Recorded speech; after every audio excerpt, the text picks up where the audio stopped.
prochain esprit de folie. Et allez lire tout simplement l'histoire de Marc, chapitre 5, verset 2 à 13. Un homme qui vivait dans les sépulcres, qui était possédé par l'esprit de folie.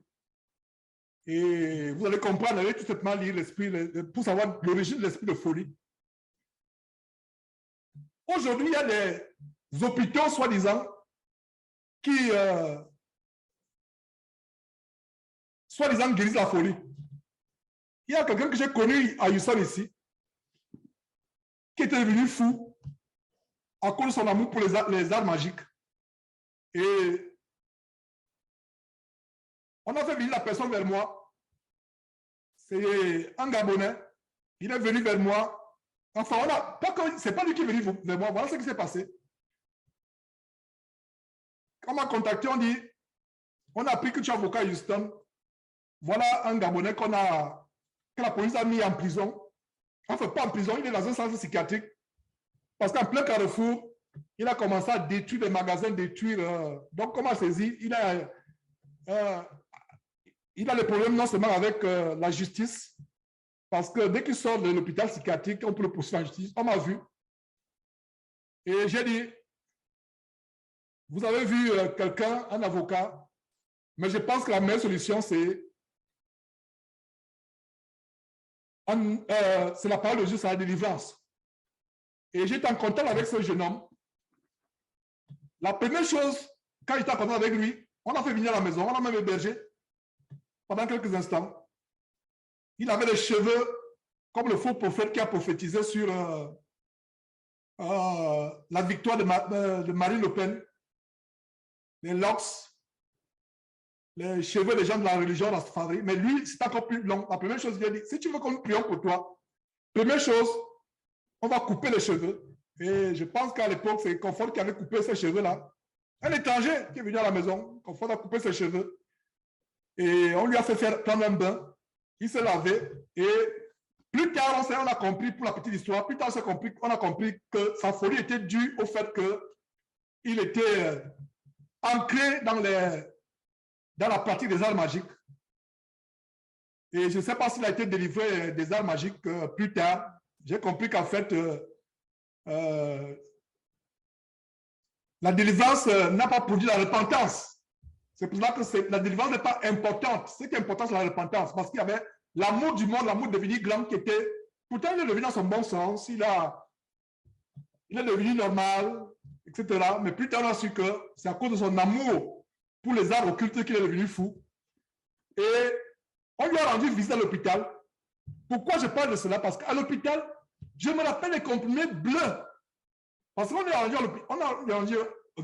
rendu visite à l'hôpital et il est donc sorti de l'hôpital, on a hébergé. Mais en lui rendant visite, qu'est-ce qui s'est passé?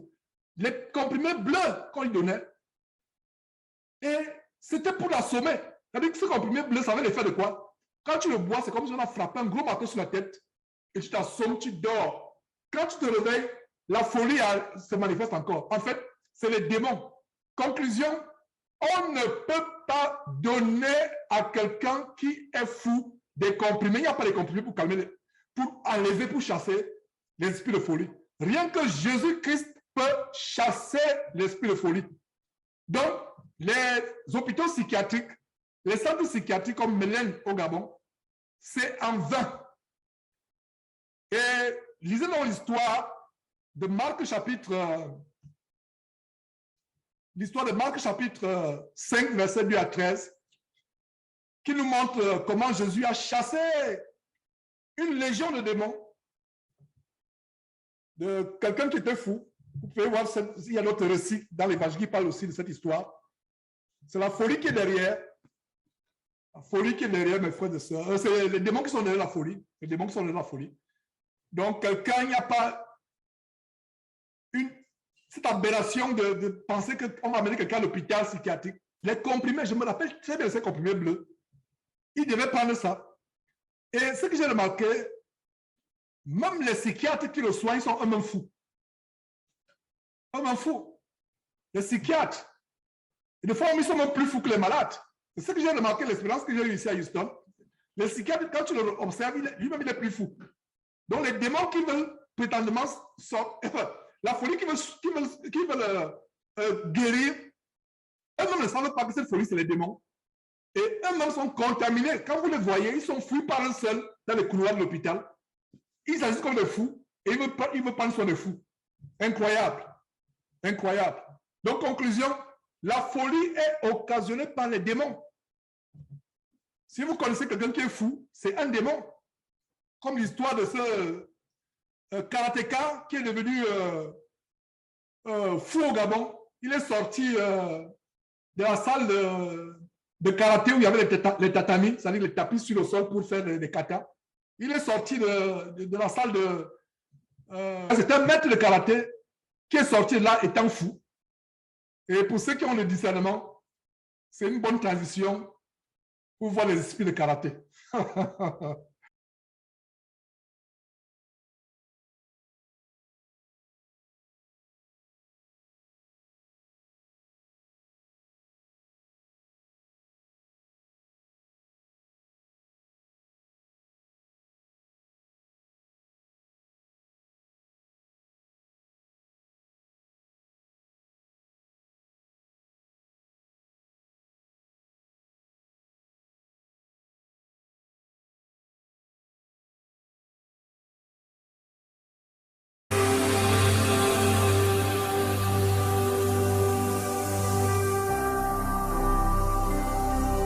Jésus-Christ TV,